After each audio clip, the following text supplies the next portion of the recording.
সমাজসেবার নামে কোটি টাকা আত্মসাৎ, নারায়ণগঞ্জে র্যাবের অভিযানে প্রতারক আটক, দুটি ভুয়া এনজিও সিলগালা।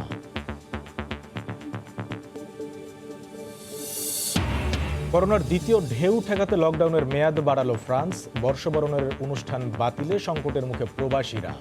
আয়ারল্যান্ডে কমেছে সংক্রমণের হার। এবং মৌসুম চলে আসলেও রাজধানীর পাইকারি বাজারে এখনো বাড়তি সবজির দাম, অতিবৃষ্টি বন্যার অজুহাত ব্যবসায়ীদের।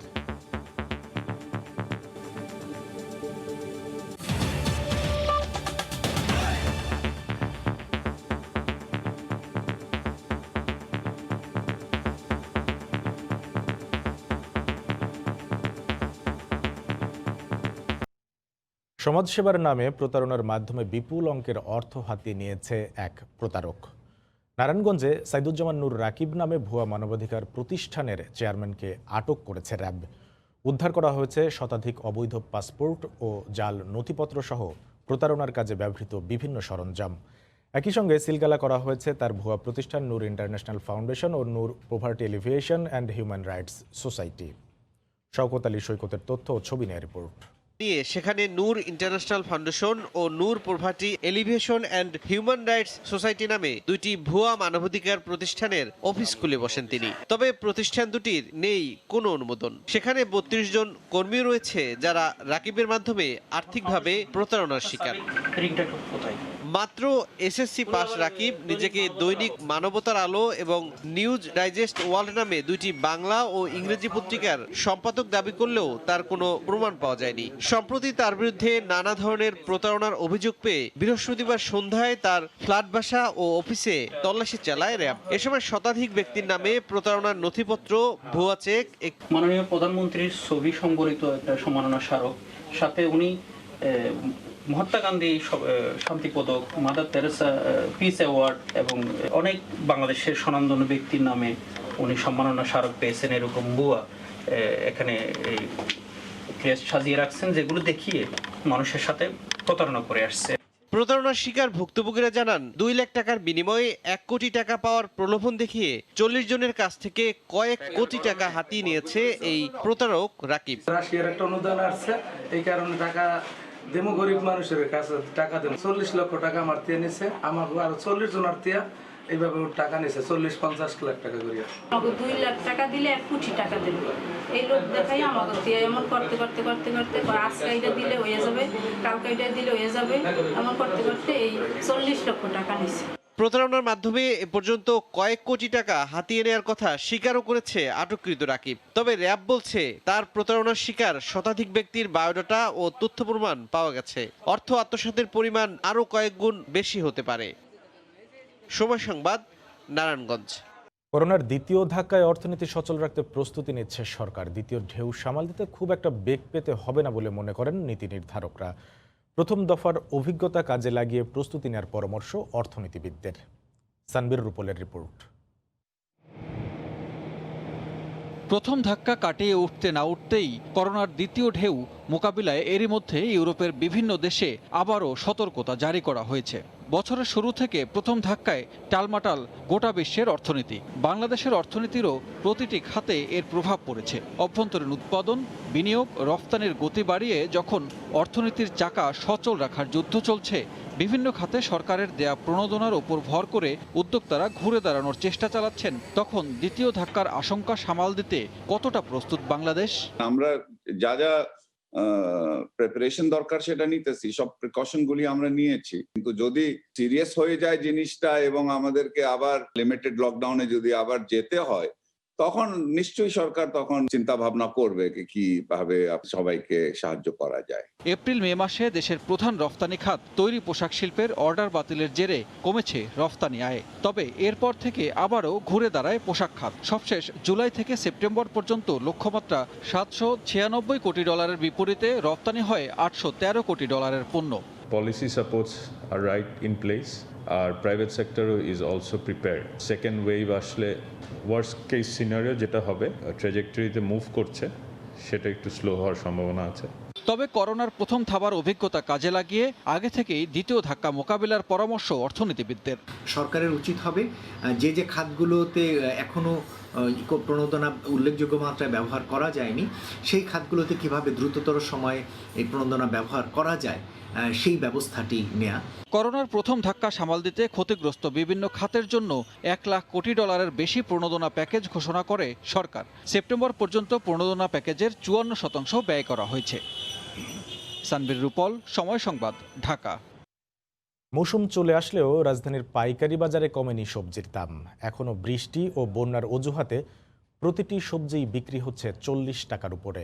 সরবরাহ ঘাটতি হওয়ায় কিছু সবজি বিক্রি হচ্ছে দ্বিগুণ দামে। কাজল আব্দুল্লাহর রিপোর্ট। রাত 2:30 সারি সারি ট্রাক আর ঝাঁকা ভরা সবজির ডালা নিয়ে ব্যস্ত রাজধানীর অন্যতম কারণ বাজার। কোনোটির মৌসুম শেষ, তাই আমদানি কম হলেও নতুন সবজি ওঠায় বাজারে ঘাটতি নেই সবজির সরবরাহে। কিন্তু বাজারে এখনও প্রভাব কমেনি বৃষ্টি ও বন্যার। দু একটির দাম কমে 50-এর নিচে আসলেও বেড়েছে বেশিরভাগ সবজির দর। বাজার ভরা ফুলকপি থাকলেও কমছে না দাম। পাইকারি পর্যায়ে 7 দিন আগের 25 টাকা পিসের লাউ এখন বিক্রি হচ্ছে 45 টাকায়। 1 মাস আগের 16 টাকা কেজির মিষ্টি কুমড়া বিক্রি হচ্ছে 30 থেকে 35 টাকা কেজি দরে। আজকে বিক্রি হচ্ছে 35 টাকা, 36 টাকা। গতকালকে বিক্রি হয়েছে 38-40। আগে বেশি 50 টাকা, 55, এখন 60 টাকা কেজি। মোকামে মাল শর্ট। এর আগে কিছু কম ছিল, ইদানিং বাড়তি, কারণ মালের আমদানি কম। 2 সপ্তাহ ধরে বাড়তি, কারণ আমদানি কম। এদিকে কৃষি বিপণন অধিদপ্তর কর্তৃক নির্ধারিত দামে বিক্রি হচ্ছে পটল, শিম, বেগুন সহ কয়েকটি সবজি। আর গ্রীষ্মকালীন পেঁয়াজ বিক্রি হচ্ছে 50 থেকে 52 টাকা কেজি দরে। আমদানি বাড়ায় দাম কমছে বলে জানান পাইকাররা। বাজার ভাই কোন সময় কোন দামে বিক্রি হয় এটা তো ঠিক নেই। মাল বেশি আসলে দাম কমে, কম আসলে মাল দাম বাড়ে। আগে ছিল 80 টাকা, 75 টাকা, এই সপ্তাহখানে আগে। বর্তমানে 5-6 দিন একটু দামটা নর্মাল আছে আর কি। আরো পরে কমবে, ডেলি কমবে। আজকে বেচতেছি 52 টাকা কেজি, 50 টাকা কেজি। গতকালকে বেচছিলাম 55, 56, 60 টাকা কেজি। আমদানি বেশি, এখন দাম কমে গেছে। শীতের সবজি পুরোপুরি আসলেই দাম হাতের নাগালে আসবে বলে আবারও আশ্বাস দেন ব্যবসায়ীরা। কাজল আব্দুল্লাহ, সময় সংবাদ, ঢাকা। দ্বিতীয় ধাপের করোনা সংক্রমণ ঠেকাতে ফ্রান্সের লকডাউনের মেয়াদ আরও 15 দিন বাড়ানো হয়েছে। বৃহস্পতিবার দেশটির প্রধানমন্ত্রী এক সংবাদ সম্মেলনে এ ঘোষণা দেন। এছাড়া বর্ষবরণের অনুষ্ঠান বাতিলের কারণে ক্ষুদ্র ব্যবসায়ীদের আরও সংকটের মুখে পড়তে হবে বলে মনে করেন দেশটিতে বসবাসরত প্রবাসী বাংলাদেশিরা। ফ্রান্সের প্যারিস থেকে আরও জানাচ্ছেন লুৎফর রহমান বাবু। ফ্রান্সের দ্বিতীয় ধাপের করোনার সংক্রমণ রুখতে মাসব্যাপী যে লকডাউন জারি করা হয়েছিল তা আরও 15 দিন বর্ধিত করা হয়েছে। দেশটির প্রধানমন্ত্রী জন কাস্তেক্স এক প্রেস কনফারেন্সে এই 15 দিন বর্ধিতের বিষয়টি অবগত করেন। এই সময়ে দেশটির বার, রেস্টুরেন্ট সহ অন্যান্য অপ্রয়োজনীয় ব্যবসা প্রতিষ্ঠান বন্ধ থাকবে। পাশাপাশি আইন শৃঙ্খলা রক্ষাকারী বাহিনী আগের তুলনায় আরও বেশি তৎপর থাকবে। দ্বিতীয় ধাপের লকডাউন জারি হওয়ার পর দেশটিতে কয়েক লাখ মানুষকে আইন শৃঙ্খলা রক্ষাকারী বাহিনীর মুখোমুখি হতে হয়েছে। আর প্রয়োজনীয় তথ্য প্রমাণাদি প্রমাণ করতে না পারায় তাদেরকে জরিমানারও মুখোমুখি হতে হয়। দ্বিতীয় দফার এই লকডাউনের সময়সীমা বৃদ্ধির কারণে এবার দেশটিতে বর্ষবরণের যে অনুষ্ঠান তাও হবে না বলে মনে করেন দেশটিতে বসবাসরত প্রবাসী বাংলাদেশিরা। পাশাপাশি প্রবাসী বাংলাদেশি ব্যবসায়ীরা মনে করছেন ক্ষুদ্র ব্যবসায়ীরা সবচেয়ে বেশি লোকসানের মুখেই পড়বেন। ক্ষুদ্র ব্যবসায়ী যারা আছেন আমাদের প্যারিসে, তারা যে ক্ষতির সম্মুখীন আছেন, যেভাবে তারা একেবারে ধ্বংসের দ্বার প্রান্তে। এই বছরের শেষের দিকে যে বড় বড় প্রোগ্রামগুলো হয়, বড়দিনের উৎসব, এগুলা হবে না, এমনকি বর্ষবরণের অনুষ্ঠানটাও হবে না। সম্ভবত এই বছরের শেষ পর্যন্ত আবার লকডাউন বলবৎ থাকবে। প্রধানমন্ত্রী জন কাস্তেক্স তার প্রেস কনফারেন্সে দেশটির ক্ষুদ্র ব্যবসায়ীদের সহযোগিতার যে আশ্বাস প্রদান করেছেন তা যেন বাস্তবায়িত হয় এমন দাবি জানিয়েছেন ক্ষুদ্র ব্যবসায়ীরা। মোহাম্মদ লুৎফর বাবু, সময় সংবাদ, প্যারিস। আয়ারল্যান্ডে করোনা রোধে দ্বিতীয় ধাপের লকডাউন বেশ কার্যকরী হচ্ছে। 6 সপ্তাহের লকডাউনের অর্ধেক সময়ের মাঝেই সংক্রমণের হার কমেছে বেশ দ্রুত। এতে স্বস্তি ফিরে এসেছে প্রবাসী বাংলাদেশিদের মাঝে। তবে প্রথম ধাপে যেরকম ঢিলে ঢালাভাবে নিয়মকানুন মেনে চলা হয়েছিল সে ধারায় ফিরলে সংক্রমণের হার বাড়ার শঙ্কা করছেন বিশেষজ্ঞরা। আয়ারল্যান্ড থেকে আরও জানাচ্ছেন সৈয়দ জুয়েল। প্রথম ধাপের লকডাউনে সফলতার আলোর মুখ না দেখলেও গেল মাসের 21 তারিখ থেকে শুরু হওয়া দ্বিতীয় ধাপের লকডাউনের সফলতার আলোর ছোঁয়া এখন আয়ারল্যান্ডে।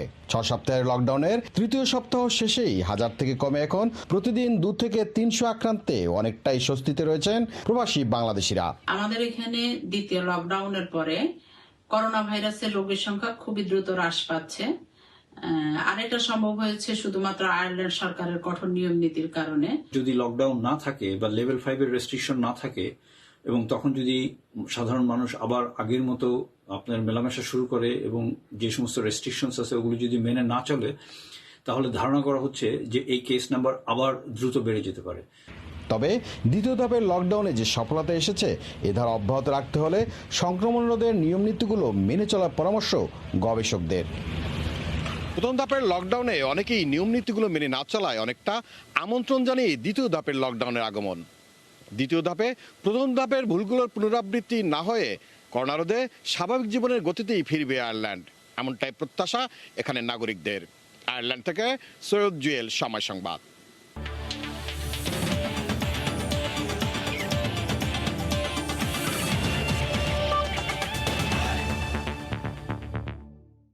অপেক্ষার অবসান হচ্ছে এবার। প্রায় 10 মাস পর আন্তর্জাতিক ম্যাচে ফিরছে বাংলাদেশ। মুজিববর্ষ উপলক্ষে ফিফা আন্তর্জাতিক প্রীতি ম্যাচে নেপালের বিপক্ষে লড়বে বাংলাদেশ। এ ম্যাচের জন্য পরীক্ষা নিরীক্ষা করতে চান কোচ জেমি ডে।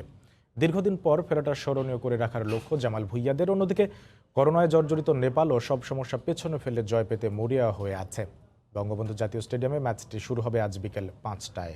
2 বছর পর আবারও একই ভেন্যুতে দেখা হচ্ছে বাংলাদেশ ও নেপালের। বিশ্বকাপ বাছাইয়ে কাতারের বিপক্ষে ম্যাচ সামনে রেখে তাই প্রস্তুতি সেরে নিতে নেপাল বধের লক্ষ্য জামাল ভুঁইয়াদের। 3 সপ্তাহ ধরে টানা অনুশীলনে মরিচা ধরা ফিটনেসের ঘাটতি অনেকটাই কাটিয়ে উঠেছে ফুটবলাররা। অন্যদিকে ম্যাচের আগে একেবারেই অনুশীলনের সুযোগ পায়নি নেপাল। এর ওপর করোনার হানায় দিশেহারা কোচ বালগোপাল মহাজন। ঢাকায় আসার আগে 6 জন আর ম্যাচের আগে করোনা টেস্টে পজিটিভ ডিফেন্ডার রজিন ধামাল। প্রতিপক্ষকে কাবু করার জন্য তাদের দুর্বলতা পুঁজি করে নয়, বরং নিজেদের চেষ্টাতেই জয়ের লক্ষ্য জামাল ভুঁইয়াদের। এ ম্যাচের জন্য 23 সদস্যের দল ঘোষণা করেছেন কোচ জেমি ডে। সুযোগ হয়নি অভিজ্ঞ গোলরক্ষক রানার, রাখা হয়নি রায়হান মানিক, ফাহিম ও আব্দুল্লাহকেও। নতুনদের পরীক্ষা করতেই নাকি এমন সিদ্ধান্ত জেমির। ইনজুরির কারণে খেলতে পারবেন না আরিফ ও মামুনুল। নেপাল ভালো দল, তবে আমার লক্ষ্য ভালো খেলা। ওদের কজন করোনায় আক্রান্ত সেটা নিয়ে ভাবতে চাই না আমরা। আমাদের মাঠে সেরাটা দিতে হবে। এই ম্যাচের দলের জন্য রানা সহ কয়েকজন বাদ পড়েছে। অন্যদের পরীক্ষা করতেই এমন করা হয়েছে। কাতার ম্যাচের আগে আমি একটা ভালো দল তৈরি করতে চাই।